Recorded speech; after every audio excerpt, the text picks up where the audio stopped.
As you can see, our rice got soaked well. Now we will wash the soaked rice for a couple of times and we will make it into a paste. Now I transferred the soaked rice into a mixie jar and I added some amount of water to make it into a fine paste.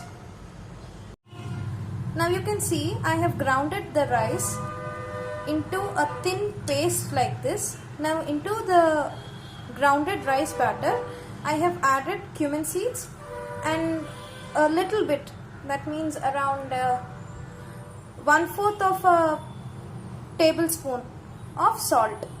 Do not add too much salt because you may feel that the salt is less when you taste it right now, but after frying you feel so much salty. So for the beginners I advise you to add a little amount of salt initially.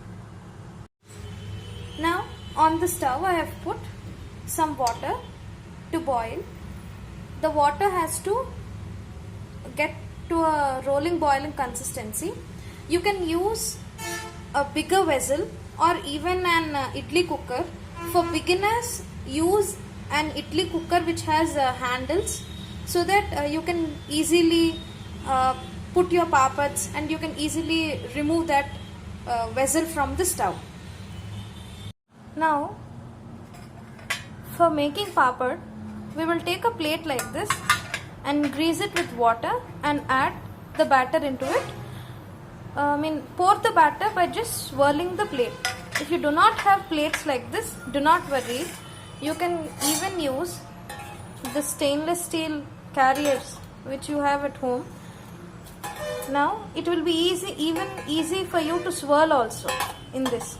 So just grease it with water and pour the batter and swirl. Now what happens if you add oil into it? If you add oil like for greasing, see we can store these papads for 1 year, right? So after some time if you add oil, you get a foul smell from the papad. So it is better to add or grease water and then add your papad mixture. So I have taken the batter, I've poured into a carriage box like this. I just swirled it. Now the next step is to put it on the hot water.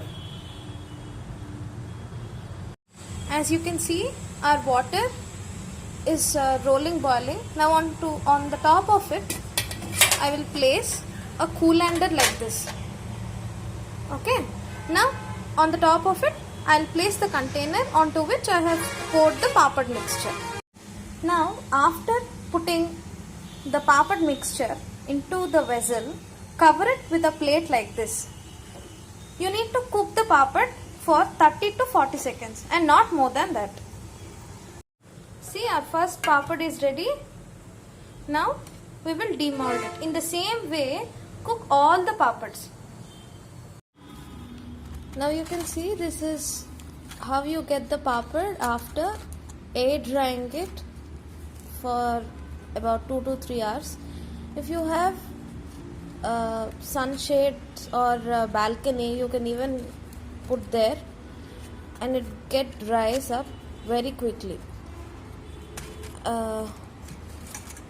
When you are making the papads, do not pour more quantity of batter because see, you may get a round papad, but the drying takes a longer time for more quantity papad.